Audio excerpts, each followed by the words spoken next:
we've stopped going to, maybe taking our varsity guys or varsity guys are having dual meets with Kearney, but we had someone back out in September that was supposed to wrestle this time, and actually Kearney and Augustana really did us a favor today coming here because they were set up to duel each other today in Kearney, and instead of Kearney they moved it here for us, and so for us to have another home duel, so we're appreciative of them being and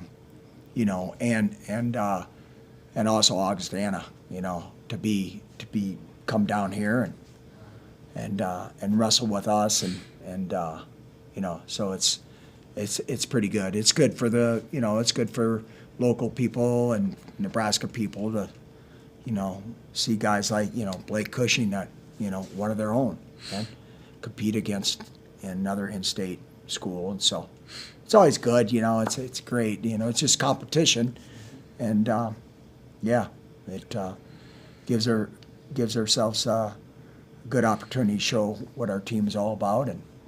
But yeah, normally we wouldn't do this, but they really helped us out today. So I'm appreciative of them. And I got some on that too. Like a lot of times with high school kids, a lot of them think it's D1 or bust, right? Especially like in wrestling and the way sports are now, with kids being so concentrated on one sport, like it's not D1 or bust, right? We had D2 kids with some of the Augustana guys, like they're getting wins against guys who wrestle daily at the highest level, and they're wrestling with the starters. Maybe they weren't wrestling one of the starters, or maybe they were, but it shows that you don't have to go D1 to progress in the sport and start to excel and start to get better.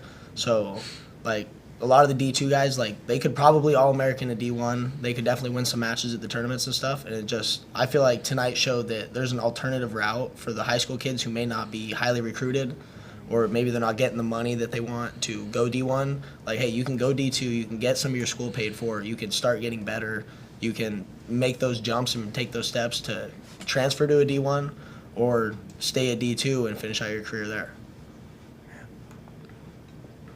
Hey man, I think it's Ridge is saying is really, especially now moving forward after this year. There's only going to be a roster cap at Division I level, Power 5 schools, or however deep this thing goes, but of 30. So it's about opportunities, and that's what Ridge is talking about. Division II, Division III, NAI. It's about giving people opportunities, and so that's what sports is all about. And they have that opportunity to get great coaching, to get coaches that are going to pour their heart and soul into them to help them develop and get better as a wrestler, but get better as a person and be part of a team. And both Augustana and Kearney have really good teams, so they do great jobs. So those kids, that's a lot of value, and that's what I like what Rich said. It's like Division I or bust. It's about creating yourself. Having yourself have opportunities to be your best and be developed by people that are gonna really help you.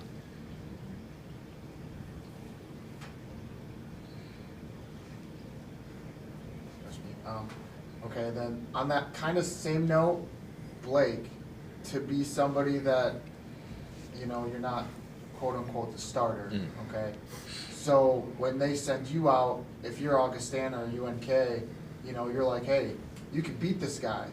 But to put on the display you did today with 2 Tech Falls, I mean, you really showed yourself. They call you the Terminator, I guess. Yeah. Yeah. So, I mean, what was it like to really showcase your value as a wrestler and also a very capable backup? Yeah. I would say it's just about taking every opportunity that I get and taking it just as a way for me to glorify the Lord. I think doing that, like when I'm focused not on winning or losing, but just being grateful for the opportunity that I get to wrestle, like that just takes whatever stress, whether it's like the Purdue duel or it's UNK Augustana, it doesn't matter who I'm wrestling. It's just a way for me to glorify the Lord and show him like my efforts there, and I'm grateful for the opportunity. Most of it today. Yeah. On on the flip side, the unfortunate thing was we only saw Ridge for a minute and a half. Don't you think you owe it to the people who come to maybe wrestle a little bit longer?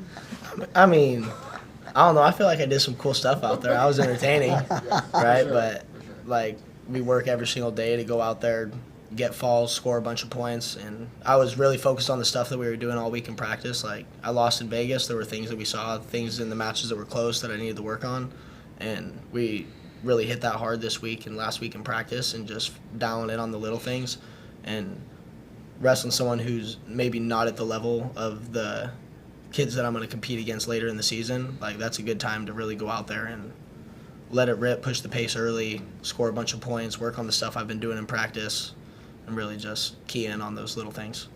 Yeah, Liam said on the broadcast that you might have a little chip on your shoulder, from that loss.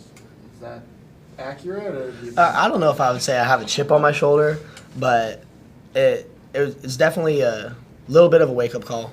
Like, right, I wrestled the same kid in the finals there last year. I lost him in the semis and nationals. So it's like, even sometimes when you feel like you might be untouchable, like these kids out here are dogs, right? They're going to come out, they want to win. They will do everything they can to win, and really just keying in on the little things that I might be lacking in, or even maybe just not excelling in. I wouldn't say really lacking, but really just using like opportunities like this to really just go out there and get after it. And it's just another chance to compete. Go out there and score a bunch of points. Yeah. Tell Trelly, beat 19, buddy. And then he goes out there and scores 22. Happens sometimes. But it took him longer. It did take him longer, and I got back points. Exactly. So was there a friendly competition then? Was that? Oh, absolutely. I was talking about it. We've been talking about it since the Campbell duel. Yeah. I was like, I'm going to beat 10 seconds. Because he got off the mat quick there. Before I even turned around, he was off the mat done.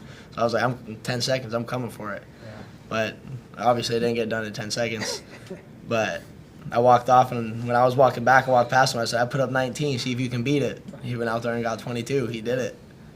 Just like little things like that. Just like out there with this one, like me and Trelly, high level guys, and like using this opportunity to work on the stuff that we've been practicing, like I said earlier, but also like little things like that just to push each other just a little bit more, right? Like it would have been easy to sit on top the whole time, maybe turn them once, maybe try to turn them again. Like I know I'm good on top. Everybody knows I'm good on top, but I need to get better on my feet. So cut them loose, go get another one, just sticking to the game plan, trying to get better. Yeah. Coach, we're now heading into break a little bit. Yeah. If you want to call it break. What's kind of the focus going into this break? Do you cut them loose for a couple days, let them like lock the wrestling room door? I mean, what is kind of how you do it? Is it different every year?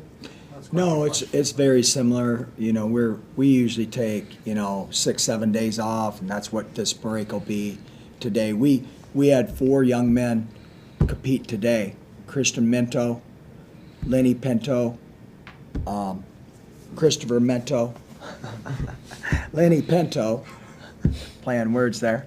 Silas Allred and Cam McDaniel wrestled at the Kent State Open.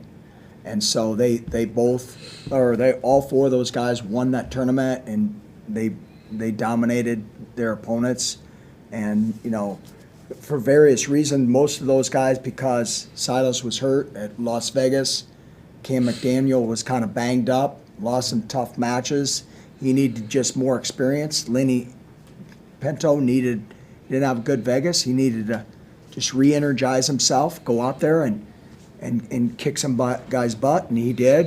And Christopher Minto is a really good 165 pounder. He's really good, and him and Bubba haven't really wrestled off, and they were in the finals at Navy, and we didn't wrestle them at that time. So Christopher did a great job today too, and so really, really good day for Nebraska wrestling, other than Bubba getting hurt his knee, and hopefully he's going to be okay. So, but yeah, it's good. We give guys days off, and then we'll come back. And we just went through a really tough tournament at Las Vegas, and there was a lot of people from a lot of teams walked off banged up, like really banged up, and so we're pretty fortunate. We are pretty good, but we that experience allowed us to see what we need to get better at that level. And those are the type of guys we're going to have to beat come March.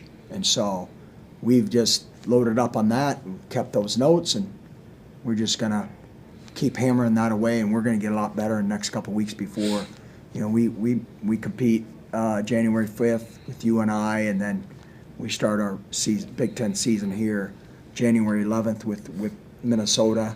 They got a really good team, and so, yeah, it's great. That's what we look forward to. So. We'll just do one last one so these guys can get to autographs. Yeah. What'd you guys ask for Christmas? Did you guys ask for anything for Christmas? Bitcoin. What? Bitcoin. Come on now, on the road to 200K. Let's go. Cold tub, Cold. yeah. Figure out a place to put that. I didn't ask for anything. I'm good, man. My family, Yeah. my wife's family's coming into town, and family is going to be together, and peace and quiet and family. It's great. Nothing like it. Where's the sweater vest? My sweater vest? Yeah. Oh, it's underneath here. Oh, It's under here. okay. You got it all? I got to break that out soon, right? Yeah, we're a little disappointed. Go Huskers, right? Yeah. Post Falls High School. Go Just know I'm Huskers. coming. Merry Christmas, everyone.